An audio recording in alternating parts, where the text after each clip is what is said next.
So, I want to talk about microaggressions. Microaggressions are verbal, behavioral, environmental indignities that communicate hostile, derogatory, or negative racial slights or insult that target a person or a group. Now, we all know that microaggressions happen mainly on an individual level, but they can also happen in company culture. And they seem like something small, hence the name microaggression, but they really aren't. And this is something that has really been bothering me, and I really want to go on and just discuss this. For those of you who don't know me, I am Trina L. Martin.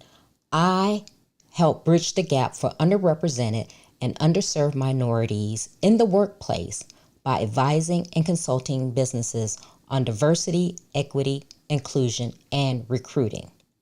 Now, with microaggressions, those are things that are said, either they could be said not knowingly or on purpose, that tends to slight a person or judge a person, or just things that are not nice to say to a person. Something like, oh wow, well, how did you get into that school? One of the things that I hate to hear is, you're so articulate. In other words, what are you saying? Why are you saying this to me? So are you expecting me not to be articulate, being a professional, being someone who is educated? Are you saying this because I am a black woman? So those type of things are microaggressions. And to make sure that this is not going on in your workplace, as a leader, you should have zero tolerance for microaggressions.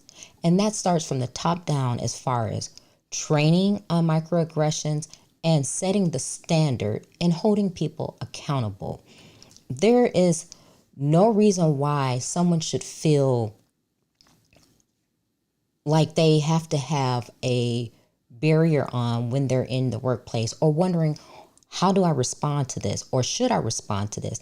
And even though I know this is not acceptable, because I want to keep the peace and just go on about my way to act like it would never happen or that was never said.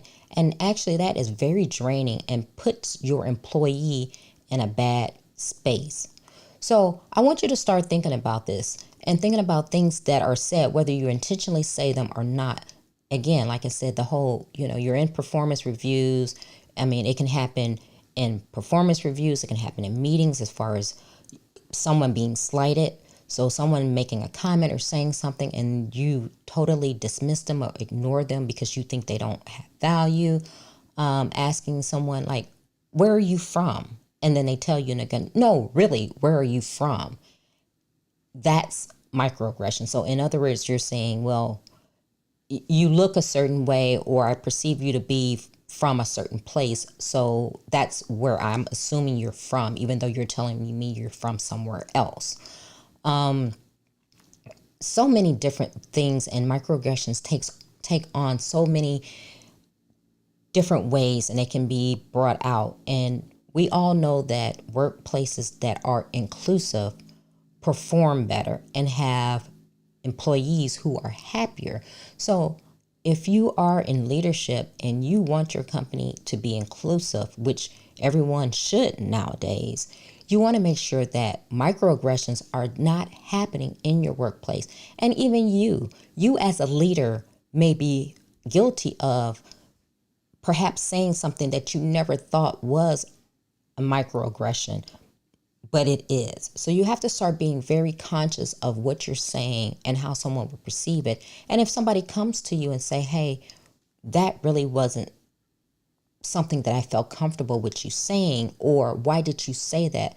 Don't deem that person as being, oh, well, you're so sensitive, or you're the angry person. Things like that don't help the situation. You really have to listen and go out and correct your actions. For instance, I have a friend that I know who is Latina, and she started a job, and again, someone asked her where she was from. She told them. And her supervisor's response to that was, "Oh, you don't live, you're not from this place here?" No. "Oh, well, I would have, suspected you for a cartel wife." That when she told me that, I was just floored because I couldn't believe that someone actually said that. A supervisor said that to their employee. First of all, it shouldn't have come out of your mouth, and why would you even think something like that? Another form of microaggression is asking, like, "Oh, did you really go to that school? That school has high standards." I myself have been in an interview, and I was told by the hiring person, the supervisor who interviewed me, saying that, "Oh, well, I never heard of that school, so I'm going to have to validate that it's accredited." And my first question to myself was, well, do you know every school that exists, every university? And why is it because you haven't heard of it, you have to go make sure that it's accredited? So, in other words, you're invalidating my experience and my degree.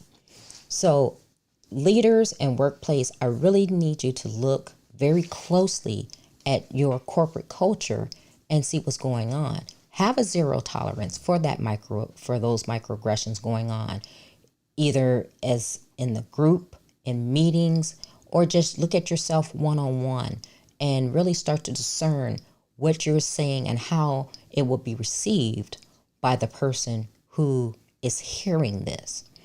Now, if you need help and you need someone to help advise and consult you on your diversity, equity, inclusion, and recruiting, please reach out to me at Trina@TrinaLMartin.com, and I will be glad to help you.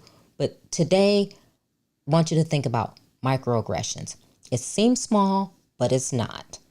And it's usually that verbal, that behavior, that environmental thing that usually is derogatory or slights a group or an individual. So start really discerning that, taking a look at that, training your leaders in your workplace on the microaggressions. Have a zero tolerance for them and hold people accountable. That's the only way that you're going to have an inclusive workplace. So think about that. If you need to have someone to help you with your diversity, equity, and inclusion strategy, please reach out to me.